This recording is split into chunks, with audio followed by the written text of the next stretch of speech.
আসসালামু আলাইকুম। যারা দেখছেন এবং শুনছেন সকলকে আন্তরিক শুভেচ্ছা জানাচ্ছি। আমি নূর আহমেদ দিদার, একজন আয়কর আইনজীবী এবং ভ্যাট কনসালটেন্ট। আপনারা জানেন আমি আয়কর এবং ভ্যাটের কিছু সমসাময়িক বিষয় নিয়ে আলোচনা করি। আজকে যথারীতি আমি ভ্যাটের বিষয় নিয়ে আলোচনা করব। আপনারা জানেন গতকাল আমাদের জাতীয় সংসদে আমাদের বাজেট পেশ করা হয়েছে। বাজেটের পরপরেই আমাদের যে অর্থ বিল 2026 সেটাও উপস্থাপন করা হয়েছে।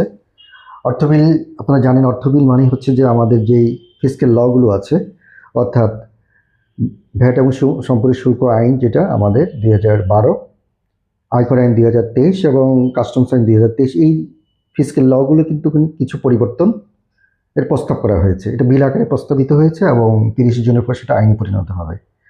তো যাই হোক, আমাদের ভ্যাটের যেই প্রস্তাবনাগুলো, ভ্যাট, ট্যাক্স, কাস্টমস, আমি আজকে ভ্যাটের যেই পরিবর্তিত বিষয়গুলো সেগুলো নিয়ে একটু আলোচনা করব যে প্রস্তাবনায় ভ্যাট আইনের কি পরিবর্তন হতে পারে।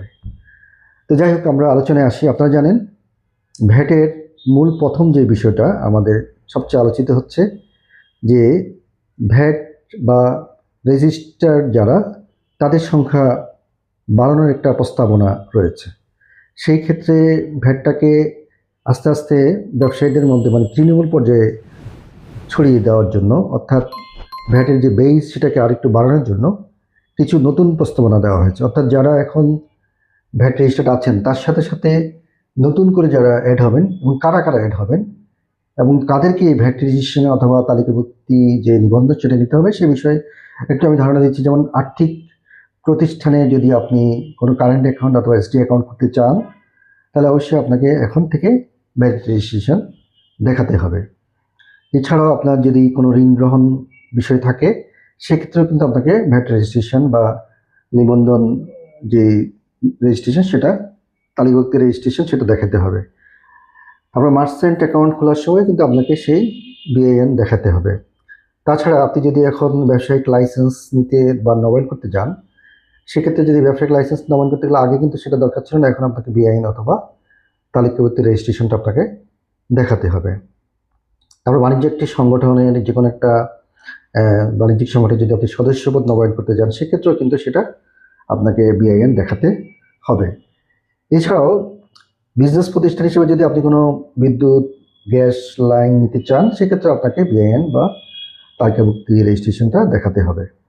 তারপরে বিশেষ করে প্রতিষ্ঠানের নামে যদি কোনো গাড়ি থাকে বিআরটিতে, আপনি যখন রেজিস্ট্রেশনে যাবেন অথবা রিনিউ করতে যাবেন সেক্ষেত্রে কিন্তু আপনাকে বিআইএন রেজিস্ট্রেশন দেখাতে হবে। যাই হোক, মোটামুটি এই প্রেক্ষাপটে যারা বিজনেস করেন তাদের অবশ্যই এগুলো সংশ্লিষ্টতা থাকে। ব্যাঙ্ক অ্যাকাউন্ট লাগে, ঋণ নেয়, কিংবা গাড়ি থাকে, গাড়ি রেজিস্ট্রেশন করতে হয়, কিংবা ট্রেড লাইসেন্স রিনিউ করতে হয়, সদস্যপদ গ্রহণ করতে হবে ইত্যাদি। অর্থাৎ এই প্রতিষ্ঠানগুলোতে গেলেই এখন আপনাকে বিআইন বা ভ্যাট রেজিস্ট্রেশন অথবা কোনো কিছু কিছু ক্ষেত্রে তালিকাভুক্তি রেজিস্ট্রেশনও আপনাকে নিতে হবে এবং সেটা দেখাতে হবে।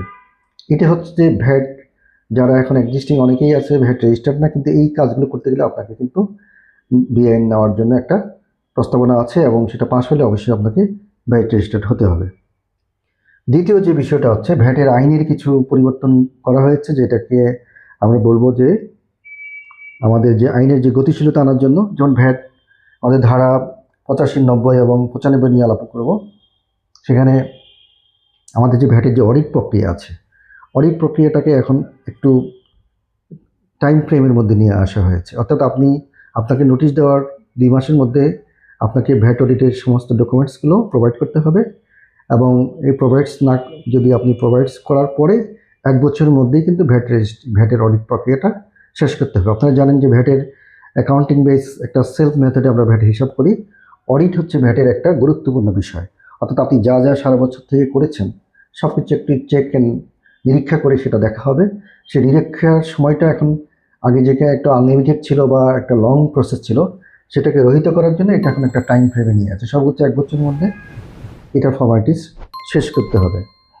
দ্বিতীয় হচ্ছে যে আপনার যদি যে পেনাল্টির বিষয়টা আসছে, অর্থাৎ যদি আপনি কোনো পেনাল্টি যোগ্য কোনো কাজ করেন, অর্থাৎ কোনো সমন্বয়তে ভুল করেন, অর্থাৎ ইনক্রিজিংকে আন্ডার এস্টিমেট করলেন, ওভার এস্টিমেট করলেন, অথবা ডিক্রিজিংকে আন্ডার এস্টিমেট করলেন, এভাবে যদি কোনো সমন্বয় করার হয় তো সেক্ষেত্রে 30% হচ্ছে আপনার যেইটুকু আপনি মানে সমন্বিত ভুল করছেন সেটা 30% সর্বোচ্চ 50% আপনাকে পেনাল্টি আরোপ করা হবে।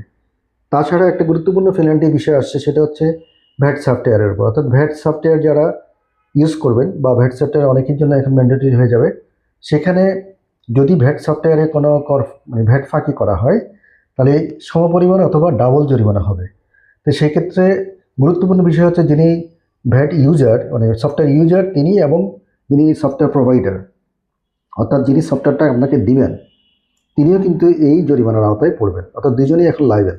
সেক্ষেত্রে কিন্তু কোনোভাবেই এই সফটওয়্যারকে ম্যানিপুলেশন করার চিন্তাভাবনা করার সুযোগ নেই, কারণ জরিমানাটা অনেক হায়ার, সমপরিমাণ অথবা ডাবল। তো সেক্ষেত্রে খুব কেয়ারফুলি সেটা চিন্তাভাবনা করতে হবে যেন এই বিষয়ে কারো মাথায় না আসে যে এটা করা যাবে। এটি হচ্ছে একটা পেনাল্টি এবং আমাদের অডিটের বিষয়। আরেকটা বিষয় হচ্ছে যে আমাদের আপিল প্রক্রিয়া একটি গুরুত্বপূর্ণ বিষয়। আপিল প্রক্রিয়াতে আমরা দেখলাম আমাদের বিগত যে আইনে অনেক হায়ার আমরা আপিল ফি মানে আপিলের যেই স্ট্যাটিউটরি ডিপোজিট যেটা বাধ্যতামূলক ডিপোজিট সেটা ছিল, এটাকে অনেক কমিয়ে আনা হয়েছে, অনেক ভালো করেছে। অর্থাৎ আগে কমিশনার আপিলের কাছে আমরা 10% দিতে হতো, সেটা এখন 1% করা হয়েছে। আমরা যখন ট্রাইব্যুনালে যেতাম সেকশন 122-এ, সেখানে কিন্তু আমাদের কমিশনার আপিলের যদি না দেওয়া থাকে এটাই সমপরিমাণ আমাদেরকে দিতে হতো, সেখানেও 10% একটা বিষয় ছিল ট্রাইব্যুনালে, সেটা 1% করা হয়েছে। এবং হাইকোর্টে গেলে আমরা আরও 10% দেওয়া লাগতো, সেটাকে এখন 2% করা হয়েছে। অর্থাৎ আগের যেই টোটাল যেই স্ট্যাটিউটরি ডিপোজিট ছিল সেটা টোটালি এখন কমিশনের আপিল থেকে শুরু করে ট্রাইব্যুনাল এবং হাইকোর্ট পর্যন্ত যেই স্ট্যাটিউটরি ডিপোজিট অনলি 2%, অর্থাৎ 112। অর্থাৎ সেক্ষেত্রে আমাদের ভ্যাটের যেই আমাদের মামলার যে আপিল প্রক্রিয়াটা অনেক সহজতর হলো। আশা করি এটাতে আমাদের বিজনেসম্যানরা অনেক উপকৃত হবে, কারণ অনেক সময় আননেসেসারি ভ্যাট করা হয় সার্কেল থেকে, সেখানে যদি 10% প্রভিশন থাকে তাহলে অনেক টাকা তার জমা হয়ে যায় এবং পরে স্যাটিসফাইড হয়ে গেলে বা কোনো কারণে ভ্যাটের বিষয়টা যদি না হয় তাহলে সেক্ষেত্রে এটা রিফান্ড নেওয়া অনেক জটিলতার সৃষ্টি হয়। তাহলে সেক্ষেত্রে খুব কম স্ট্যাটিউটরি ডিপোজিট দিয়ে আপনি ভ্যাটের আপিল থেকে আপনি ট্রাইব্যুনাল এবং হাইকোর্ট পর্যন্ত যেতে পারবেন। এটা একটা বিজনেসম্যানদের জন্য অনেক ইজিয়ার করা হয়েছে এবং এটা একটা ভালো উদ্যোগ এবং সরকারকে এই জন্য ধন্যবাদ। এরপরে আমাদের যে কিছু বিষয় আছে যে অ্যামনিস্টির একটা পরিবর্তন করছে, সেকশন 137-এর এই সংযোজন করে আমাদের ভ্যাটের 91 সালের ভ্যাটের যে কিছু বকেয়া ভ্যাট আছে 91 সালের আইনে ভ্যাট কিংবা দণ্ড যেগুলো, সেগুলো কিন্তু একটা অ্যামনিস্টি দিয়ে এটাকে সুযোগ দেওয়া হয়েছে। যারা 1 জুলাই 2026 থেকে 6 মাসের মধ্যে যদি এই পাওনাটা দিয়ে দেয় এবং সেক্ষেত্রে মাত্র 2% ইন্টারেস্ট, সরল সুদ ইন্টারেস্ট করে আপনি 24 মাসের সুদ দিয়ে আপনি এই ভ্যাটটা আপনি পরিশোধ করে দিতে পারবেন। অর্থাৎ এখানে যেহেতু আপনারা জানেন 91 সালের আইনে যে সরল সুদের একটা from the beginning to till date একটা বিষয় আছে, সেটাকে এখন শুধুমাত্র 24 মাসের মধ্যে দিয়ে 1 থেকে 6 মাসের মধ্যে আপনি যদি দিয়ে দেন তাহলে হয়তো আপনার অনেক ইন্টারেস্ট কমে আসবে। সুতরাং এটা একটা অ্যামনেস্টি আমি থিঙ্ক যারা 91 সালের দেনা পাওনা আছেন তারা এই সুযোগটা নিতে পারেন। এছাড়া আমাদের যে বিষয়টা আমরা যেটা গুরুত্বপূর্ণ বিষয় ভ্যাট রিটার্ন দাখিল, সেখানে একটা গুরুত্বপূর্ণ পরিবর্তন করা হয়েছে এবং ইজিয়ার করা হয়েছে। অর্থাৎ আমরা যে 9.1 দাখিল করি সেখানে আমরা জানি মূসকের কিছু ফর্ম পরিবর্তন করা হয়েছে বিধিতে, সেখানে এবং ক্যাটাগরিক্যালি বিজনেসম্যানদের জন্য সেটা আলাদা করা হয়েছে। যারা একটু কমপ্লেক্স বিজনেসম্যান তাদের জন্য একটু তাদের ডাটা বেশি দিতে হবে, যারা একটু মানে ইজিয়ার বিজনেসম্যান বিজনেস ট্রানজ্যাকশন তাদের জন্য খুব ইজি ফরম্যাট করা হয়েছে।